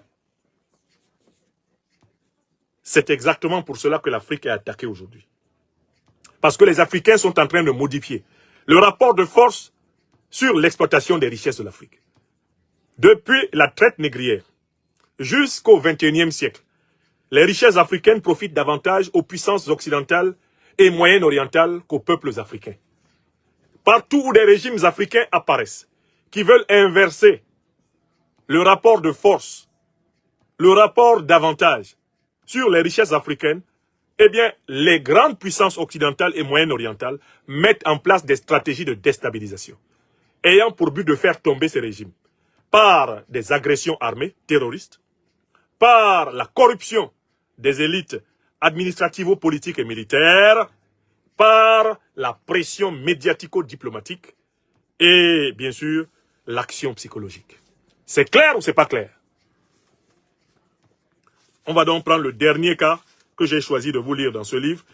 Les cas sont tellement croustillants. Il y a tellement de cas croustillants que je vous lirai presque entièrement ce livre. Mais je voudrais vous laisser le plaisir, quand vous le procurerez, de lire vous-même les nombreux cas basés sur les archives de la CIA. Je vous rappelle que je suis en train de vous rendre compte de ce que les États-Unis eux-mêmes ont accepté de publier sur leur action dans le monde. Je ne suis pas ici en train de rendre compte des opinions de Franklin Nyamsi, des opinions des Africains, des opinions de qui que ce soit. C'est ce que la CIA reconnaît avoir fait. Le livre est fait des rapports officiels américains. On ne doit pas avoir peur de partager une émission comme celle-ci, car en fait, cette émission permet simplement au public large d'accéder à ce que les États-Unis eux-mêmes ont reconnu. C'est ça l'avantage de ce type d'ouvrage. Il est basé sur des documents américains déclassifiés. Nous allons maintenant lire un chapitre qui commence à la page 75 du livre. Et c'est le dernier extrait que je vais vous lire et commenter.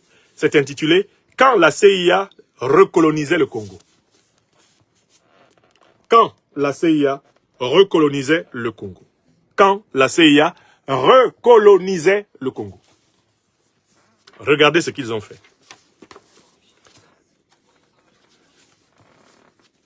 Le nom du livre est même donné sur le titre de l'émission.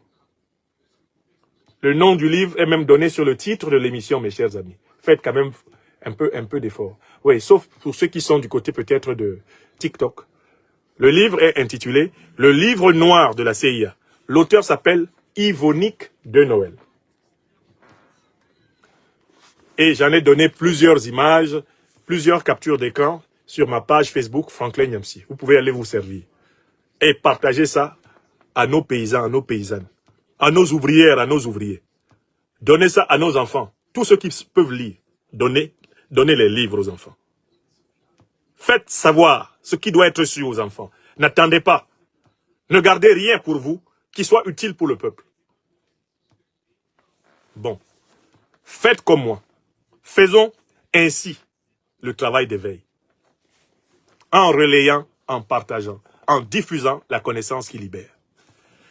Alors, maintenant, on va lire la CIA en train de recoloniser le Congo. Et c'est ce problème qui continue en République démocratique du Congo jusqu'aujourd'hui et dans toute l'Afrique jusqu'aujourd'hui. Écoutez bien. L'exploitation du Congo fut le plus grand crime contre l'humanité jamais commis dans l'histoire de l'humanité.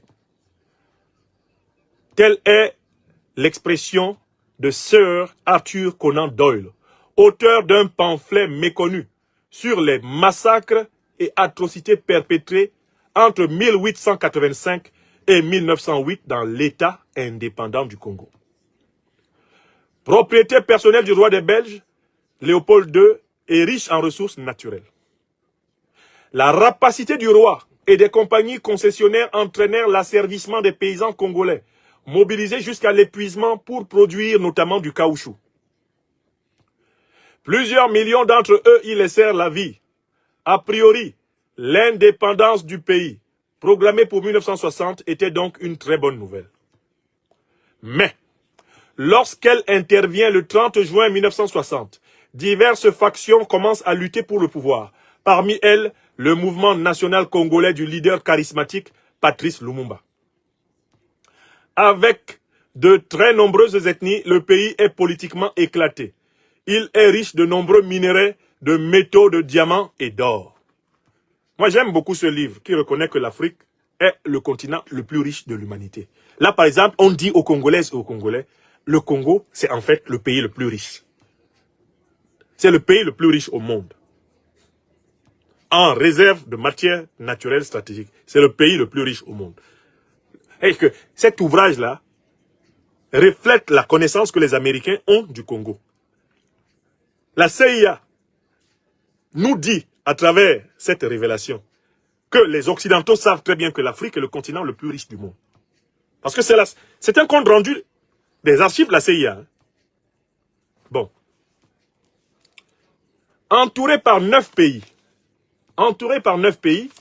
le Congo est prêt à devenir un champ de bataille de la guerre froide entre États-Unis et Union soviétique. Les Américains exploitent déjà à l'époque des gisements de cobalt. 75% de l'approvisionnement des Américains en cobalt venait déjà à l'époque du Congo. De zinc, de manganèse, fer et bauxite, tous très utiles à leur industrie aéronautique. Alors que le Congo n'a pas d'industrie aéronautique, le sous-sol congolais a permis aux États-Unis de développer leur industrie aéronautique. Merci le Congo.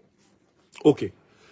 De leur côté, les Belges restent très présents après l'indépendance à travers de nombreuses entreprises. Ils ont veillé à ne pas préparer la décolonisation, à ne pas former d'élites locales susceptibles de prendre le relais, afin de s'assurer qu'ils conserveront en réalité les rênes du pays. Dès le 2 juillet, éclatent des rixes entre tribus. Dans les jours qui suivent, une partie de l'armée se rebelle contre ses officiers belges. Inquiet, Bruxelles demande au Premier ministre Lumumba de l'autoriser à intervenir militairement pour protéger ses ressortissants et ses intérêts économiques. En réponse, Lumumba limoge le commandant en chef de l'armée, Émile Janssens. Le 8 juillet, c'est la panique dans la capitale Léopoldville. Les ambassades françaises et britanniques commencent à évacuer leur personnel. La Belgique passe outre l'opposition de Lumumba et envoie ses troupes le 10.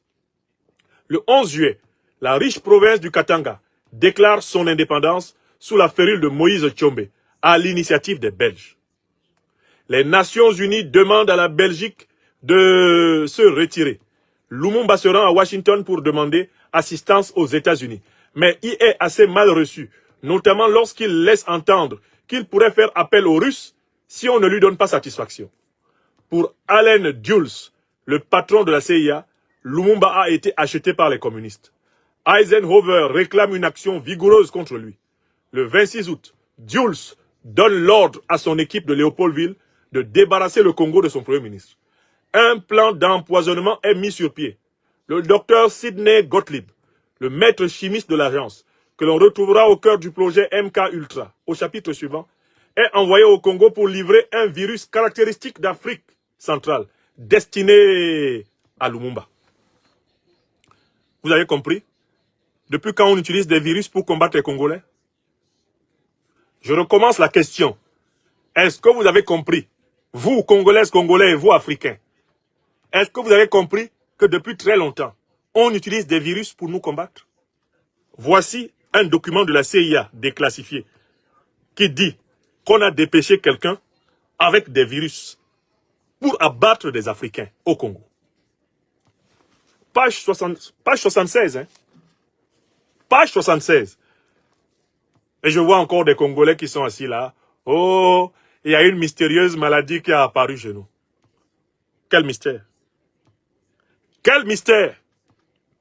J'ai publié en décembre 2022 un livre avec 3 études, parmi lesquelles une étude intitulée « L'Afrique face à la menace des armes biologiques occidentales ».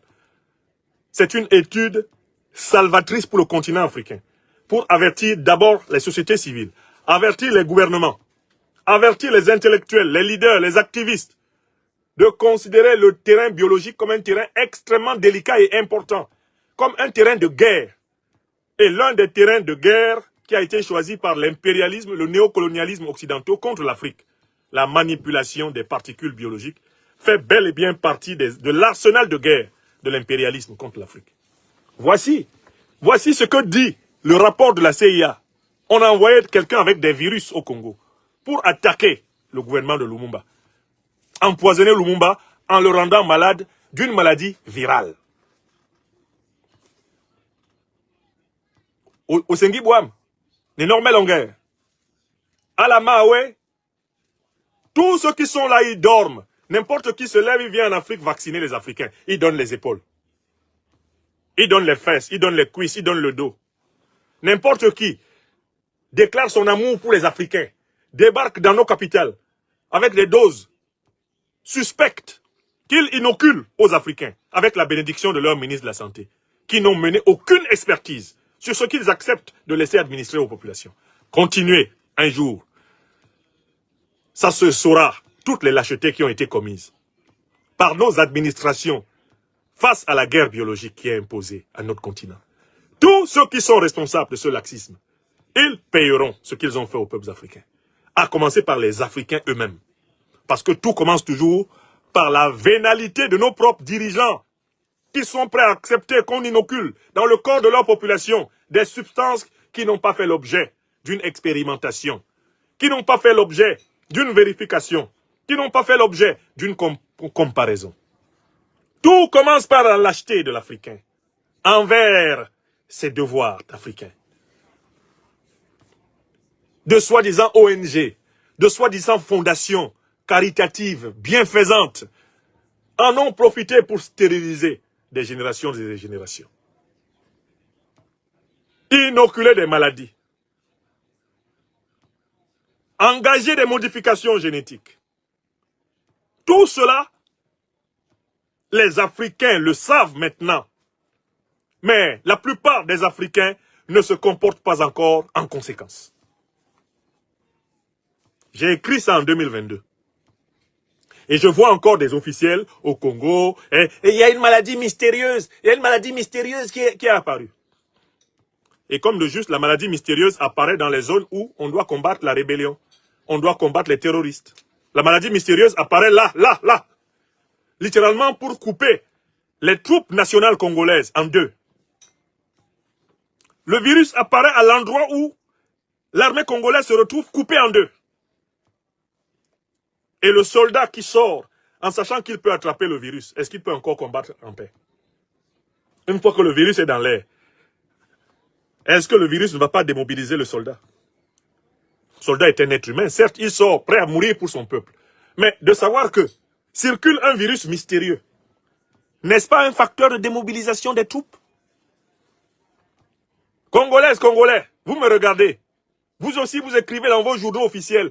Un virus mystérieux est apparu. Gaston Bachelard disait, il y a deux erreurs en science.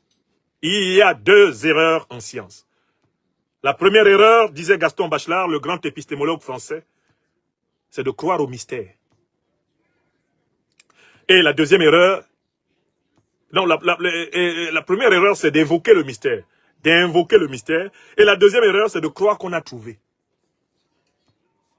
En science, il n'y a pas de mystère. Le mystère, c'est simplement l'état de limitation de nos connaissances actuelles. Mais il n'y a pas de mystère. Les mêmes causes doivent produire strictement les mêmes effets. La loi de causalité, elle est stricte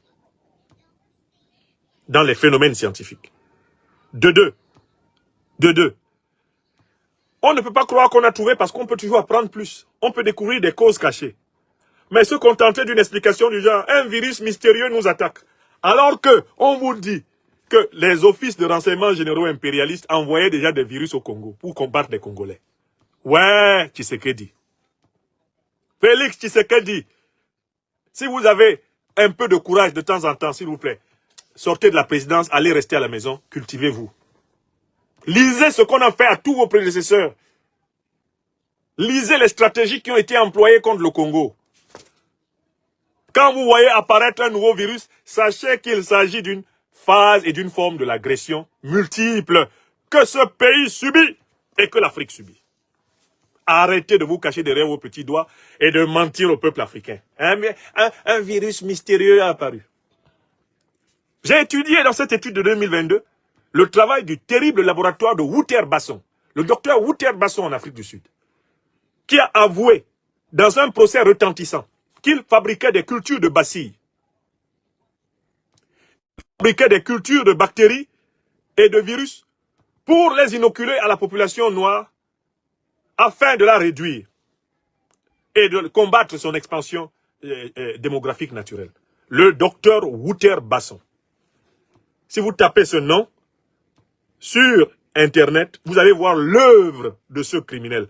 Et son laboratoire travaillait en bonne intelligence avec les grands laboratoires biologiques de l'OTAN, sous le régime de l'apartheid.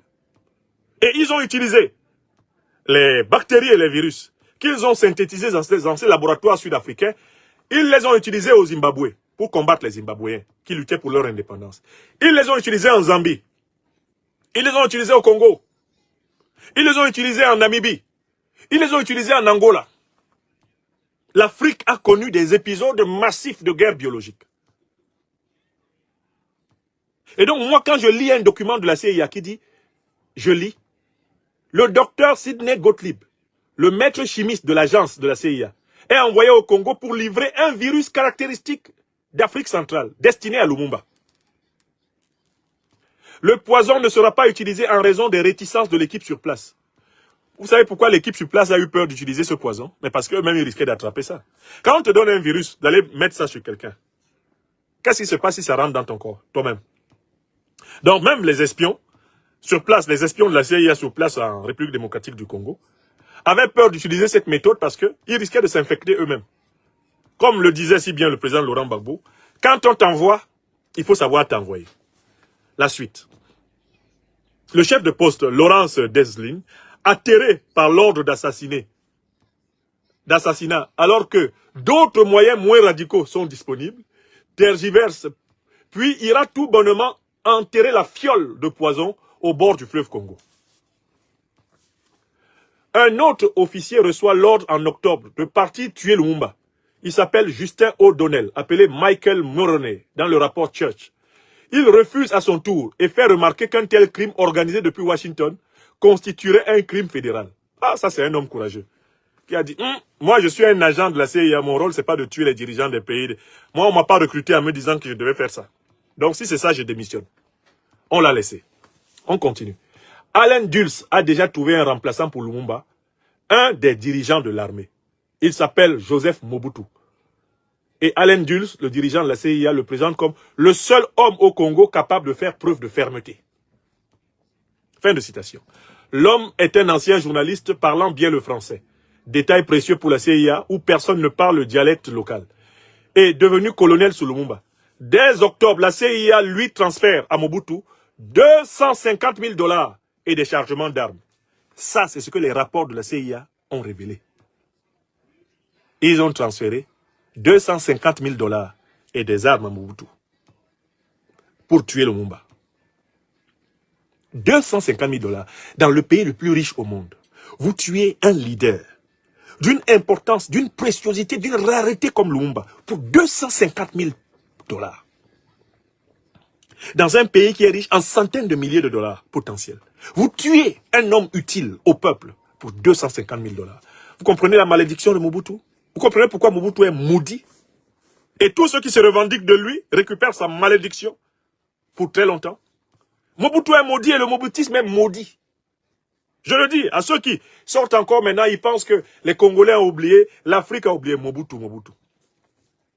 Mobutu est maudit. Et toute personne qui se revendique de lui récupère sa malédiction. Voici la CIA qui vient de déclassifier ses propres archives et reconnaît qu'elle lui a donné 250 000 $ pour tuer son frère. Son nom est sorti. Il est mort, enterré au Maroc, Mobutu. La CIA l'a trahi. La suite. En novembre, Lumumba perd le pouvoir suite à une lutte politique avec le président congolais Kasavubu et Mobutu. Il se place sous la protection des troupes des Nations Unies, mais est capturé par les troupes de Mobutu le 2 décembre. Emprisonné et exécuté le 17 janvier. Sa dépouille est dissoute dans un bain d'acide. Techniquement, la CIA n'est donc pour rien dans sa disparition. Mais elle a transmis à Mobutu les informations permettant sa capture. Quelques jours plus tard, John Fitzgerald Kennedy devient le 53e président des États-Unis. Le long règne de Mobutu Sese Seko peut commencer, après une dernière lutte de pouvoir et une longue unification du pays. Rebaptisé Zaïre en 71, celui-ci devient une des bases pérennes de la CIA en Afrique. Mobutu s'impose comme un des dictateurs les plus corrompus et les plus sanguinaires du continent, détournant des milliards de dollars de recettes minières et massacrant ses opposants. Dans une interview télévisée de 1962, Allen Dulles reconnaît que la CIA a surestimé l'implication des Russes au Congo. Donc ils ont menti sur Lumumba. Le règne de Mobutu n'a pris fin qu'en 1997 sous l'effet d'une guerre imprévue, conséquence du drame rwandais. Passé sous la coupe de Laurent Désiré Kabila, le Zaïre, devenu République démocratique du Congo, est de nouveau devenu la proie de ses voisins et de seigneurs de guerre se déchirant pour ses ressources naturelles. En 2002, le gouvernement belge a publié les résultats d'une enquête parlementaire établissant les responsabilités belges dans la déstabilisation et la mort de Lumumba et présenté des excuses officielles. Rien de tel n'est venu des États-Unis. Fin de la lecture du résumé d'enquête. Référence Arthur Conan Doyle dans son livre Le crime du Congo belge, réédité chez Les Nuits Rouges en 2006.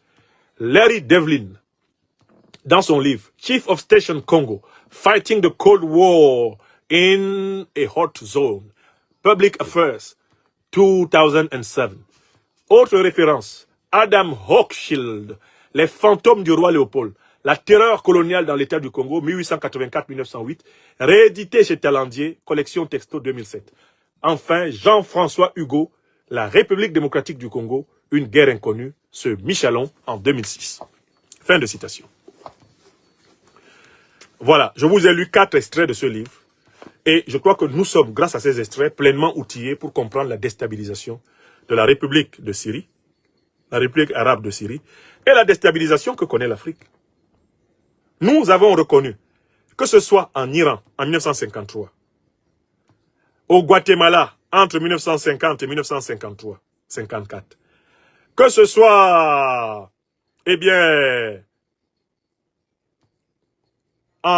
au Congo, à la fin, entre 1950 et le début des années 60, nous avons reconnu la structure incontestable de déstabilisation conçue par l'OTAN. Instrumentalisation de groupes terroristes ou mercenaires, premier point. Deuxième point, corruption massive de l'appareil d'État et de l'appareil militaire. Troisième élément, harcèlement médiatique avec des accusations fantasmagoriques contre les régimes. Cinquième élément, bien sûr, harcèlement et isolement diplomatique avant une attaque militaire massive pour parachever le régime. L'objectif est systématique. Il y a des richesses et l'impérialisme veut absolument mettre la main sur elles. Il monte ses opérations systématiquement pour piller le monde et s'assurer, pour ainsi dire, une suprématie ad vitam aeternam sous le monde. Voilà ce qu'on apprend quand on lit les livres utiles. C'est-à-dire des livres bâtis sur des preuves incontestables. Tout ce que je vous ai dit, et cela fait bientôt 1h49, est tiré des documents déclassifiés par la CIA. Je n'ai pas accusé la CIA d'avoir fait autre chose que ce que la CIA elle-même a reconnu. Et je dis que devant le soutien médiatique et diplomatique et politique des grandes puissances occidentales aux terroristes qui ont pris le pouvoir à Damas, on peut déjà faire l'hypothèse que c'est la méthode classique utilisée par la CIA en Amérique latine, au Moyen-Orient, en Iran, au Congo. C'est cette méthode utilisée en Libye, c'est elle qui s'est poursuivie tranquillement en Syrie. Il n'y a aucune raison de penser qu'il y ait une autre justification à ce soutien incongru des grands médias, des grandes puissances occidentales aux terroristes qui ont pris le pouvoir maintenant, précisément à Damas. Nous, Africains de ce monde, qui avons la possibilité d'accéder à l'information, à la comparaison d'informations, reconnaissons dans cette déstabilisation en Amérique latine, dans l'Orient, au Moyen-Orient, en Europe, nous reconnaissons la structure de la déstabilisation africaine, multidécennaire et multiséculaire. Et nous disons par conséquent que les Africains doivent renforcer, premièrement, l'outil de défense. Renforcer la cohésion entre l'armée et le peuple. L'amour puissant qui lie les armées africaines aux peuples africains dans les pays de révolution panafricaniste, cet amour doit être préservé. Nos militaires, nos forces de défense et de sécurité en Afrique doivent aimer tendrement leur peuple. Jamais retourner délibérément les armes d'un pays contre son peuple. C'est la première règle qu'il faut tirer. Tous ceux qui gouvernent les Africains, en utilisant les armes de l'État contre le peuple, condamnent les États qu'ils dirigent à être aisés à détruire. Parce que quand il n'y a pas ce lien intime entre l'armée et le peuple, Il est facile de corrompre l'armée. Il est facile de démoraliser le peuple. Deuxième leçon. Il faut élever le niveau de vie de nos populations. Il faut améliorer le niveau de vie de nos ouvriers, des femmes, des paysans, des jeunes, des fonctionnaires, pour les mettre à l'abri des facilités de la corruption. C'est un impératif. Pour que les gens ne soient pas aisés à corrompre, il ne faut pas les laisser à la merci de la pauvreté.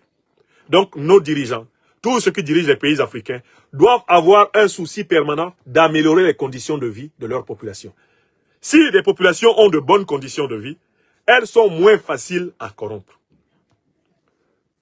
Troisième élément important dans cette lutte contre la déstabilisation. Nous devons construire des alliances qui nous protègent précisément contre les pressions diplomatiques et contre le chantage médiatique. Les grandes alliances sont nécessaires. Alliance africaine, alliance du monde multipolaire sont les axes dans lesquels nous pouvons efficacement nous défendre. Quatrième point essentiel de cette résistance contre l'impérialisme, il est important de savoir que tant que l'Afrique sera riche, l'Afrique sera convoitée par le terrorisme impérialiste, l'Afrique sera convoitée par le néocolonialisme, l'Afrique sera convoitée par des multinationales cupides. C'est pour cela que j'ai dit, je répète, on ne peut pas faire disparaître complètement le terrorisme sur la terre. On peut faire disparaître des groupes terroristes, mais on ne peut pas faire disparaître le terrorisme. Car terroriser les autres pour s'emparer de leurs richesses est un réflexe ancré dans l'âme humaine depuis plusieurs millions d'années et même plusieurs centaines de milliers, plusieurs décennies. Sur cette terre, nous devrons toujours veiller au grain, car, eh bien, l'homme, sans cesse, est un loup pour l'homme. Homo homini lupus. Sur cette terre des hommes. Toujours inclure la dimension de la méchanceté structurelle des relations internationales dans toutes les constructions de nos équations nationales, nos équations continentales et panafricaines. Voilà, mes chers amis, jusqu'où je voulais vous amener à prendre plaisir à lire. Le livre du jour s'intitule « Le livre noir de la CIA ». 75 ans de secrets inavouables. Ce livre est un joyau. Pourquoi? Parce qu'il n'est fait que de preuves. Tout ce qui est dit dans ce livre est tiré des documents déclassifiés par les États-Unis d'Amérique eux-mêmes. Rien n'y est dit qui n'ait déjà été approuvé par les autorités américaines elles-mêmes. En vertu du principe de déclassification, les faits